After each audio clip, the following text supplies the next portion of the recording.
সালামু আলাইকুম দর্শক, ভোট কিন্তু চলে আসছে। আগামীকাল নির্বাচন, ভোট দিতে তো অবশ্যই যাবেন। দেশ গড়ার ক্ষেত্রে অবশ্যই অংশীদার হবেন।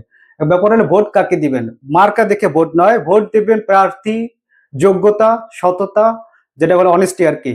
তারপরে তার দেশ গড়ার স্বপ্ন, দেশপ্রেম, এটা দেখে যোগ্য প্রার্থীকে ভোট দিবেন। মার্কা দেখে ভোট দিবেন না, হোক সে বিএনপি, হোক সে জামাত, হোক সে এনসিপি, হোক সে স্বতন্ত্র স্বতন্ত্র প্রার্থী যদি সে অনেস্ট হয় অবশ্যই ভোট দিবেন।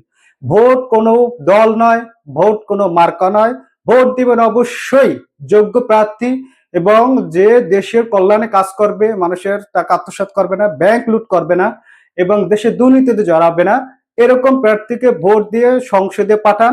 দেশ পরিবর্তন হবে, পরিবর্তন হবে সমাজ, পরিবর্তন আপনার পরিবার, পরিবর্তন হবেন আপনি। আশা যাওয়ার আগে একটা কথা বলতে ভুলে গেছি, এবার ভোট কিন্তু গণভোটও আছে। গণভোটে আপনি হ্যাঁ দিবেন কি না দিবেন সেটা আপনি আগে প্রত্যেকটা আর্টিকেল পড়েন, দেখেন।